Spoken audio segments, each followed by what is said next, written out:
तो स्टूडेंट्स अभी हमने एपिटोप और पैराटोप के बीच में डिफरेंस देखा, एपिटोप क्या होता है, पैराटोप क्या होता है। अब हम देखेंगे कि बी सेल एपिटोप्स क्या होते हैं और टी सेल एपिटोप्स क्या होते हैं। ये हमें सिलेबस में भी है।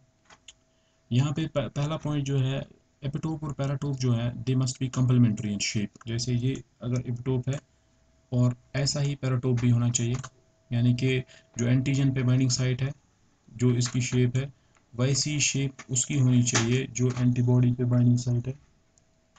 इसको बोलते हैं epitope paratope interaction.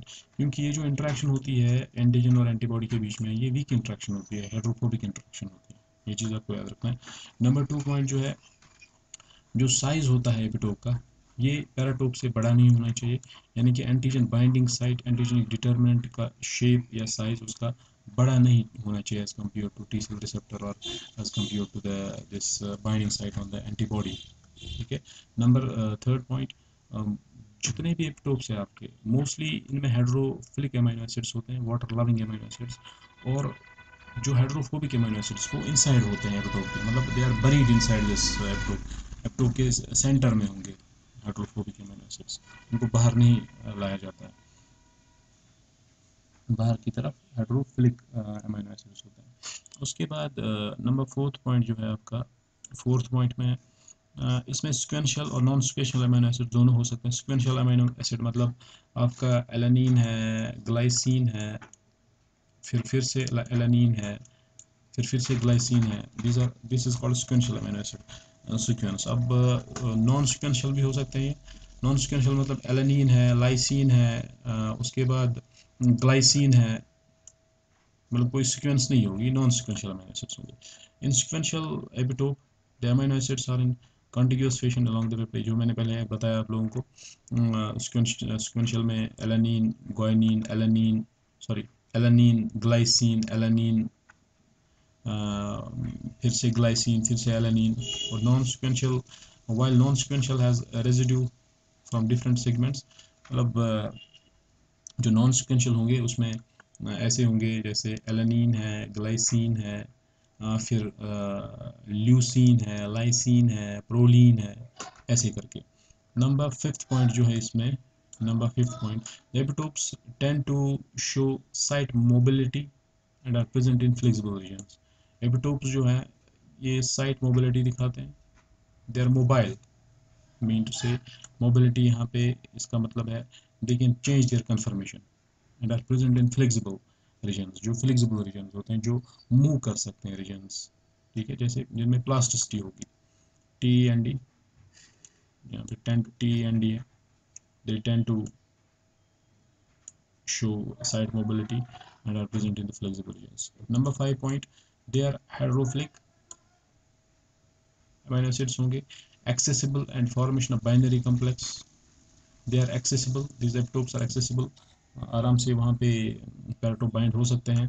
They form binary complex, binary complex का मतलब यहाँ पे है antigen plus antibody, antibody complex, इसको बोलते हैं बाइनरी कम्प्लेक्स। ठीक है, जब एंटीजन एंटीबॉडी मिलती है, दो ही आपस में मिलते हैं, तो उसको बोलते हैं बाइनरी कम्प्लेक्स। अगर और भी मॉलिक्यूल्स उसमें होंगे फिर उसका कम्प्लेक्स का नाम चेंज हो जाएगा। नंबर 7th पॉइंट जो है, this was 6th, this is number 7th point, soluble antigen can bind proteins, polysaccharides and lipids. यहाँ पे सॉल्युबल एंटीजन बाइंड हो सकता है, यहाँ पे प्रोटीन्स बाइंड हो सकते हैं, पॉलीसेकेराइड्स और लिपिड्स बाइंड हो सकते हैं। अब T cell epitopes, T cell epitopes में क्या है, these epitopes are processed and presented to the T cell via MSC1 and MSC second complex। ये जो एपिटोप्स है ये प्रोसेस किए जाते हैं एंड दे आर प्रेजेंटेड, मतलब जब सेल, जब एपीसी होती है, एंटीजन प्रेजेंटिंग सेल, ये चीज़ आपको याद रखना है, वो एंटीजन को एनगल्फ करती हैं, फिर उसको प्रोसेस करती हैं, जो मैंने बताया है आपको। फिर उसके जो एपिटोप्स हैं उनको प्रोसेस, जो प्रोसेस्ड एपिटोप्स होते हैं उनको फिर एमएचसी सेकंड या एमएचसी फर्स्ट कॉम्प्लेक्स के थ्रू सरफेस पे लाया जाता है। Those epitopes are brought on the surface of the cell, फिर उसको टी सेल को दिखाया जाता है। These are called T cell epitopes. ठीक है। Number 2, T cell receptors cannot bind to the free peptide of antigen. ये बहुत इंपॉर्टेंट पॉइंट है। टी सेल रिसेप्टर्स जो है, टी सेल रिसेप्टर्स वो फ्री पेप्टाइड को बाइंड नहीं कर सकते, या फ्री एंटीजन को बाइंड नहीं कर सकते, उनके साथ कुछ और चीज़ होनी चाहिए, एंटीजन के साथ कोई और चीज़ होनी चाहिए। जैसे फ्रीली मूविंग एंटीजन है, उसके साथ T T cell receptor bind नहीं कर सकता, टी हेल्पर सेल बाइंड नहीं कर सकती, उसके साथ वो प्रेजेंट होनी चाहिए, मतलब एपीसी सेल पे वो एंटीजन होना चाहिए, वो एप्टोप होना चाहिए, अटैच होना चाहिए उसके साथ, तब जाके उसको टी सेल बाइंड करेगी, अदरवाइज नहीं करेगी अगर वो फ्री एंटीजन हुआ तो। यहाँ पे हमारे पास टर्नरी कम्प्लेक्स बनता है, इसमें T cell receptor, T cell epitopes में टर्नरी कम्प्लेक्स बनता है। टर्नरी कम्प्लेक्स किस किस चीज़ का बनता है? एंटीजन, टी सेल और एमएचसी मॉलिक्यूल का, ठीक है। अब दी इस पे इसके बाद दीज में have hydrophobic amino acid sequence and these epitopes can be internal epitopes. इनमें हाइड्रोफोबिक, जैसे हमने उसमें पढ़ा था हाइड्रोफिलिक अमीनो एसिड सीक्वेंस होती है, इसमें हाइड्रोफोबिक भी हो सकती है। And these epitopes can be internal epitopes, ये इंटरनल एपिटोप्स भी हो सकते हैं। इंटरनल एपिटोप्स जैसे मैंने बताया था आप लोगों को, इंटरनल एंटीजेंस के बारे में बताया अभी थोड़ी देर पहले, तो कैंसरस सेल्स वगैरह के बारे में एग्जांपल दी थी मैंने, वो चीज़ है। Number 5, mostly peptides bind to these epitopes। ये चीज़ आपको अच्छे से याद रखनी है, जो टी सेल एपिटोप्स होते हैं इन पे मोस्टली पेप्टाइड्स बाइंड करते हैं, प्रोटीन एंटीजन्स बाइंड करते हैं इन पे, ठीक है। उसके बाद it is often linear peptide displayed with MSc molecule, linear peptide होता है जो बाइंड होता है, जो एमएससी मॉलिक्यूल पे डिस्प्ले किया जाएगा। अब यहाँ पे जो आपको याद रखना है, सारे पॉइंट्स याद रखने हैं अच्छे से, और इनमें क्या डिफरेंसेस है वो आपको याद रखने हैं। यहाँ पे जो कॉम्प्लेक्स बना, एंटीजन एंटीबॉडी का कॉम्प्लेक्स बना, और यहाँ पे आपके पास जैसे मैंने बताया था आप लोगों को, this is T helper cell, T ternary complex बना, एंटीजन, ये टी हेल्पर सेल है, ये एंटीजन प्रेजेंटिंग सेल है, मैक्रोफाज है या कोई भी और सेल, बी सेल है, ये एमएससी मॉलिक्यूल के थ्रू एंटीजन को डिस्प्ले करेगी, एंटीजन को डिस्प्ले करेगी, जो एंटीजन यहाँ पे प्रोसेस हुआ होगा, इस केस में लाइसोसोम्स वगैरह के थ्रू प्रोसेस हुआ होगा, फिर एपिटोप को ये एंटीजन प्रेजेंटिंग सेल डिस्प्ले करेगी किस पे? अपनी सरफेस पे, थ्रू एमएससी मॉलिक्यूल। ये एमएससी 1 भी हो सकता है, एमएससी 2 भी हो सकता है, एमएससी मॉलिक्यूल।